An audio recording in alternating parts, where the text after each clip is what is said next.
খেলাফতবিহীন ১০২ বছর মুসলিম উম্মাহ কাটিয়ে দিল। আজকের এই ৩ মার্চ হচ্ছে মুসলিম উম্মাহর জন্য অত্যন্ত মর্মাহত ও ব্যথিত একটি দিন। যখনই খেলাফতের কথা মাথায় আসে, খেলাফতকে নিয়ে যখন ভাবা হয়, তখন খুব খারাপ লাগে, হৃদয়ের মধ্যে অনেক বড় আঘাত লাগে মুসলিম উম্মাহর। কারণ যখন খেলাফত ছিল তখন শুধু মুসলিম উম্মাহর একটি পতাকা ছিল, সেটি হচ্ছে কালিমার পতাকা। মুসলিম উম্মাহর একটি বাহিনী ছিল, মুসলিম উম্মাহর সেনাবাহিনী ছিল একটি সেনাবাহিনী।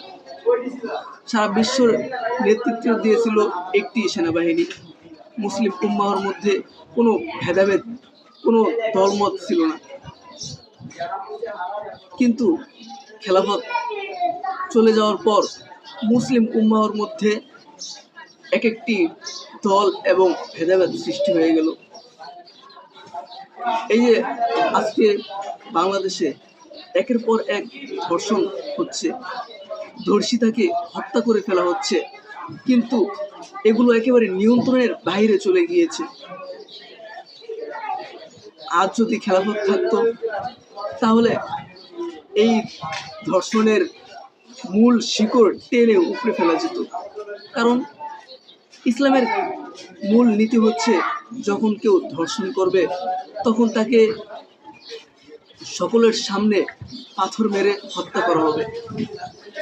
আর এটা দেখে বাকি সকল মানুষ, যাদের মাথার মধ্যে এ ধরনের ধর্ষণের চিন্তা ভাবনা রয়েছে, তারা এগুলো মুহূর্তের মধ্যে চিন্তা ভাবনা ছেড়ে দিবে।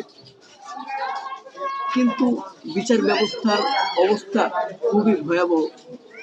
কারণ গণতন্ত্র মানেই হচ্ছে মানুষের মধ্যে বিভেদ সৃষ্টি করা। গণতন্ত্রের বিচার ব্যবস্থা হচ্ছে ঝুলিয়ে রাখার বিচার ব্যবস্থা। আর ইসলামের খেলাফতের বিচার ব্যবস্থা হচ্ছে মুহূর্তের মধ্যেই বিচার কার্যকর হয়ে যাবে। তদন্ত করে সঠিক তদন্তের মাধ্যমে যখন অপরাধীকে পাওয়া যাবে, তখন মুহূর্তের মধ্যেই তাকে শাস্তি দেওয়া হবে। বিচার ঝুলিয়ে রাখা, এটা কোনো খেলাফতে নেই। অথচ গণতন্ত্র মানেই হচ্ছে বিচারকে ঝুলিয়ে রাখা। যার কারণেই একের পর এক অন্যায়, অত্যাচার, জুলুম, নির্যাতন ঘটতেছে, অথচ এগুলো কেউ নিয়ন্ত্রণে আনতে পারতেছে না।